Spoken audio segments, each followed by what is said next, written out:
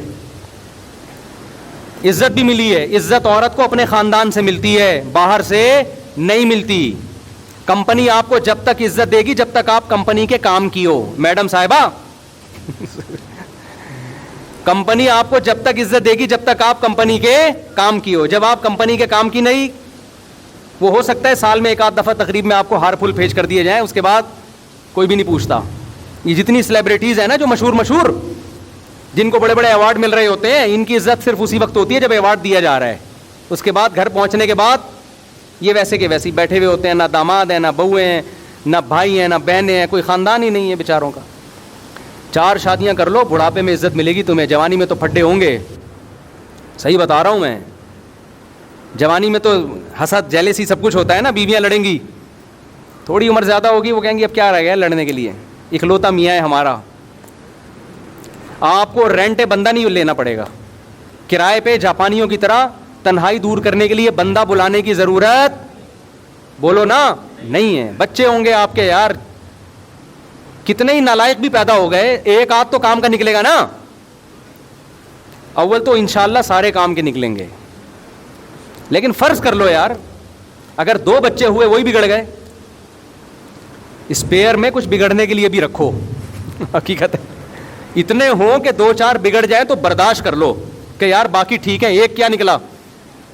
اب ہمارے بچوں میں ایک بچہ پڑھ کے ہی نہیں دے رہا کم وقت, برداشت ہو رہا ہے ہم سے کہ چلو یار اس کو پنچر کی دکان کھلوا دیں گے ہم, باقی تو پڑھ رہے ہیں نا الحمدللہ. اگر میرا وہ ایک اکلوتا ہی ہوتا, میں تو کہتا طارق صاحب تم تو گئے بیٹا, ایک ہی نکلا وہ بھی کسی کام کا نہیں. حالانکہ کام کا ہے الحمدللہ, یہ نہیں کہہ رہا کام کا نہیں, پڑھائی میں دماغ نہیں چل رہا اس کا. تو ہر آدمی کو اللہ نے ہر صلاحیت تھوڑی دی ہے, سارے ہی پڑھاکو ہوں تو سارے ڈاکٹر بن جائیں گے, سارے انجینئر بن جائیں گے, تم نیچے کام کرنے والے لوگ کہاں سے لے کر آؤ گے. اور بعض دفعہ ایک بچہ پڑھائی میں نہیں چل رہا ہوتا, وہ اس لیے نہیں چل رہا ہوتا, وہ ایکسٹرا آرڈینری ذہین ہوتا ہے. وہ میں اگر اسکول میں پڑھائی میں چلتا تو آج میں یہاں بیٹھ کے بیان نہیں کر رہا ہوتا. ہمارا تو دل لگتا ہی, ہم تو شرارتوں میں آگے تھے بہت. ایک ایج کے بعد پھر ہم نے پڑھنا شروع کیا, پھر دماغ لگ گیا ہمارا. تو آپ کو تھوڑی پتہ ہے اللہ آپ کے بچے کو کیا بنانا چاہتا ہے بھائی. اللہ آپ کے بچے کو کچھ اور بنانا چاہتا ہے. میرے جتنے کزن جو پڑھاکو تھے کسی کام کے نہیں ہیں, معذرت کے ساتھ میرے کوئی کزن اگر بیان سن رہے ہوں, زیادہ تر وہی کام کے ہیں جو پڑھاکو نہیں تھے. وہ کمپیوٹر پہ ٹھک ٹھک ٹھک بیٹھے, پتہ نہیں کیا کیا بن گیا یار, کمپیوٹر بھی سیکھ کے نا امریکہ کی کمپنیوں سے آرڈر پکڑنے شروع کر دیے انہوں نے. اور ایک بیٹھا ہوا ہے وہ رٹے لگا رہا ہے, از کالڈ نیوٹنز لا. آدھا قانون یاد ہے اس کو, شروع کا یاد نہیں ہے, لیکن پڑھائی کی ویلیو ہے. اب میرے بیان سن کے بعض بچے اور شرارتی ہو جاتے ہیں, پڑھیں گے تو کچھ آگے چلیں گے نا, لیکن ٹینشن لینے کا نہیں. ہمارا ایک بچہ نہیں پڑھ رہا, ٹینشن نہیں لیتا, میں دیتا ہوں اس کو, تھوڑے بہت تانے وانے دے دیتا ہوں. اچھا بس بیان ختم کر رہا ہوں, اور یہ بہت زیادہ ہو گیا, آپ مجھے 1:20 پہ بتا دیا کریں نا. اچھا میں نے دیکھا نہیں نا آپ. تو خیر کہاں سے کہاں بات چلی گئی. تو اصل بات میں عرض کر رہا تھا کہ غصے کو میرے بھائی مارکیٹ سے کیا کرو, حتی الامکان 100% ختم نہیں ہوگا, لیکن سارے جو ہماری سوسائٹی میں فسادات پیدا ہو رہے ہیں اس کے پیچھے ہے کیا مسئلہ, غصے کا. تحمل سے بات سنو, تحمل سے جواب دو, تمام پہلوؤں پہ غور کرو, پازیٹیو نیگیٹو, اس کے بعد فیصلہ کرو. تو نبی صلی اللہ علیہ وسلم نے ایک صحابی کے چہرے پہ ان کی تعریف کی, فرمایا تمہارے اندر 2 چیزیں ایسی ہیں جو اللہ اس کے رسول کو بہت محبوب ہیں, ایک الحلم والانات, ایک بردباری, اور ایک جلد بازی سے اجتناب. جب بھی تم فیصلہ کرتے ہو بہت زیادہ سوچ بچار. تو یہ اگر آپ زندگی میں یہ طریقہ اختیار کریں گے تو انشاءاللہ دنیا میں بھی کامیابی ہوگی اور آخرت میں بھی. اللہ تعالیٰ سمجھنے کی عمل کی توفیق عطا فرمائے.